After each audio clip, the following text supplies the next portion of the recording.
On September 11th of 2019, I got a text message from a local healthcare advocacy group that's been fighting for the Medicaid expansion that was supposed to have happened when the Affordable Care Act was implemented. Several states chose not to accept the federal funding that would allow them to expand Medicaid within their states, even though the money is freely available from the federal government to do so. Finally, we were about to pass a budget that would include Medicare expansion, among other great things. And on 9/11 of all days, during a memorial to honor those who died 18 years ago on that day, the Republicans skipped out on the memorial ceremony to push through a veto of this bill, the only time that they would have enough votes to do so. And the more that I learned about this, the more disgusted I started to feel. The more I began to understand how this woman feels. You shall not do this to democracy in North Carolina, Mr. Speaker. How dare you do this, Mr. Speaker? I will not yield. We're not going to let anybody touch you. I will not yield, Mr. Speaker. I will not yield. There is no... You shall not usurp the process, Mr. Speaker. How dare you subject this body to trickery, deceptive practices, hijacking the process? We have been here day and night for months defending what we believe, and you would submit this body to trickery, deception, deceit. It is so typical of the way you conduct yourself. How dare you, Mr. Speaker? This is not leadership. How dare you do this, Mr. Speaker? Hijacking of democracy. If this is the way you believe democracy works, shame on you. This is not appropriate, and you know it. The people of North Carolina, you will answer to the people of North Carolina. Please don't think that you're going to continue. You will answer to the people of North Carolina. Not today. Like this. Not today.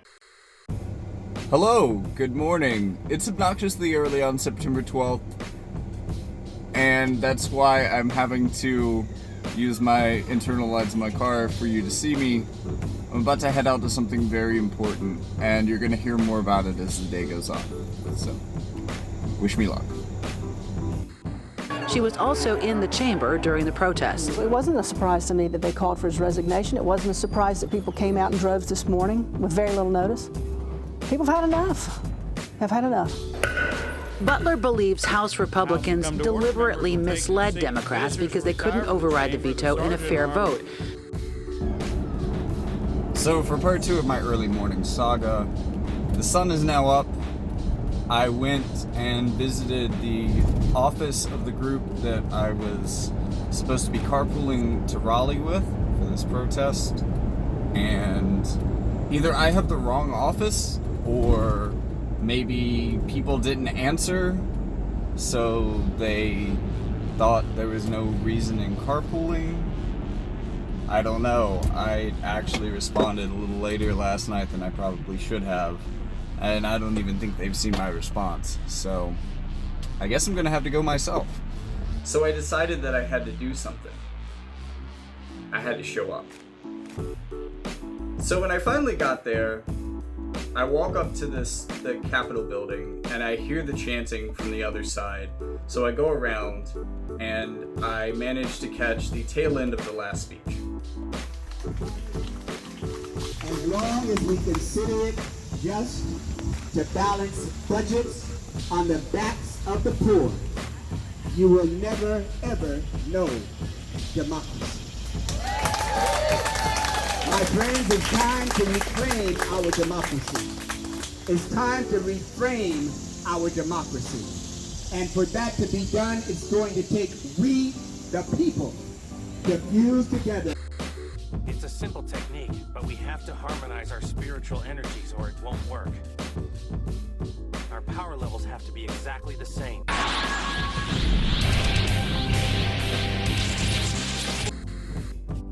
And then they have a conversation about what we're going to do after this. Danny will be leading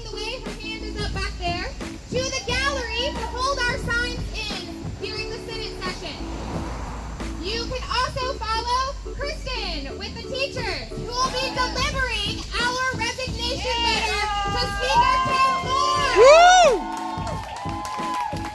So I personally decided to go with the teachers here to hand in the letter of resignation, and this is how that goes.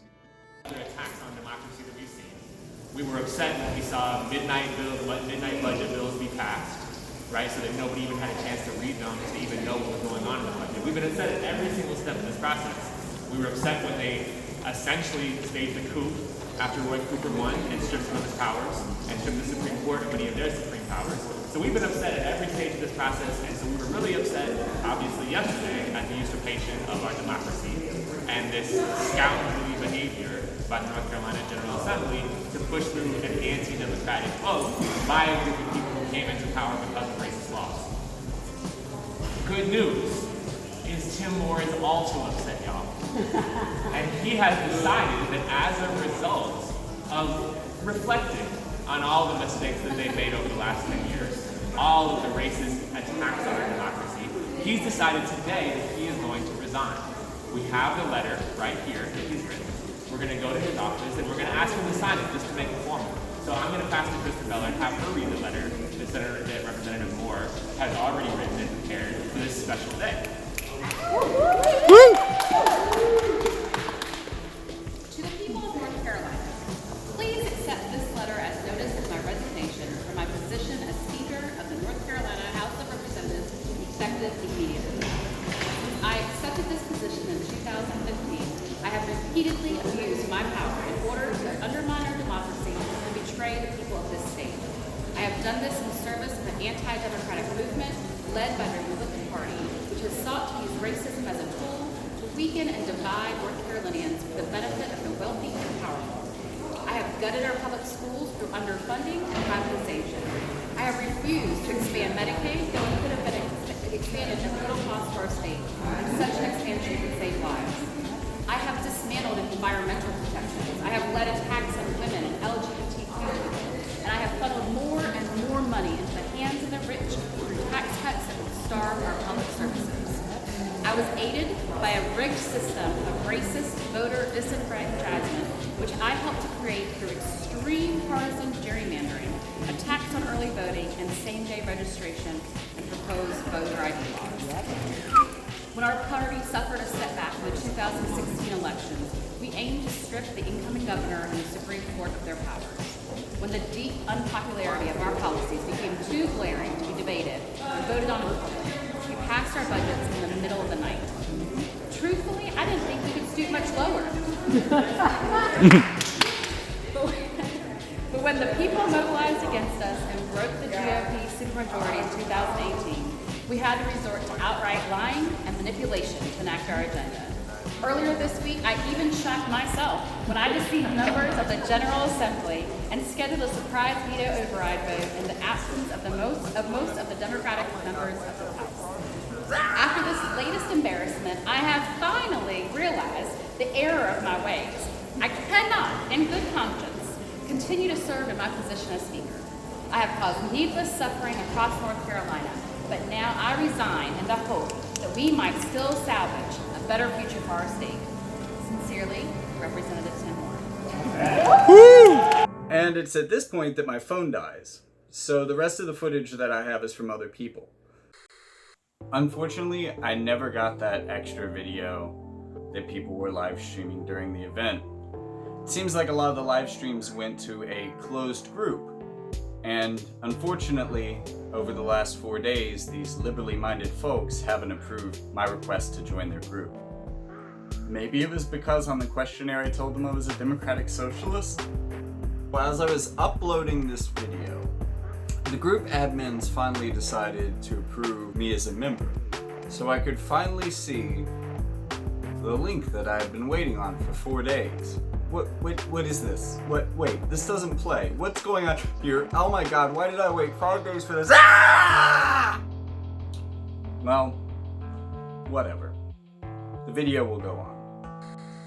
After this, we went where the other group had gone previously, and honestly, watching our legislators during normal business hours, sitting at their desks like this, in ridiculous suits, chatting at each other and shooting the breeze like they didn't even care that we were there.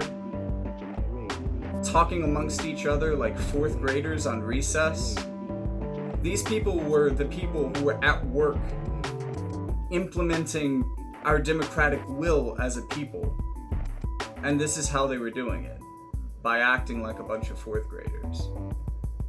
And it was disgusting. So, outraged as ever, I left. But we made sure that they heard our voices. These are protesters shouting shame at lawmakers this morning, making their opinions known of the override veto in the legislature yesterday.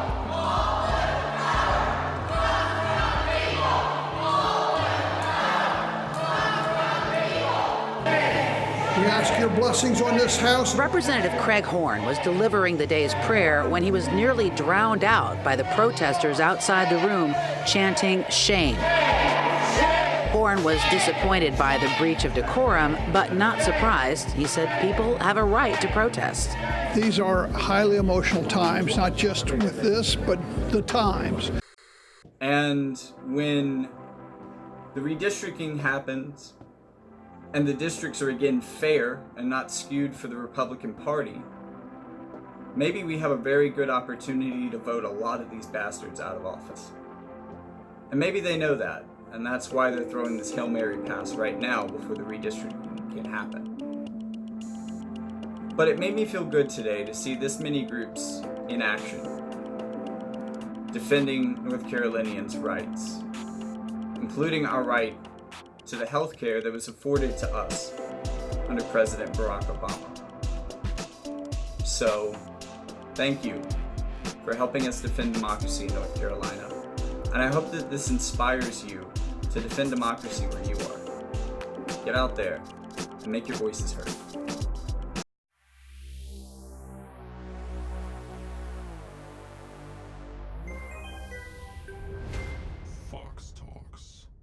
To take we, the people, to fuse together. When I was editing, I decided that there was one more thing I wanted to add to this video, because there was a joke that I thought was just a little bit more offensive than I wanted it to be. These people were the people who were at work implementing our democratic will as a people. And this is how they were doing it, by acting like a bunch of fourth graders. Because I really think that this underestimates the political awareness of today's fourth grader. So here's a list of 4 children who before the age of 10 did something more meaningful to change the world for the better than the things that these Republicans have been doing lately. So frankly, they should be honored that I call them fourth graders.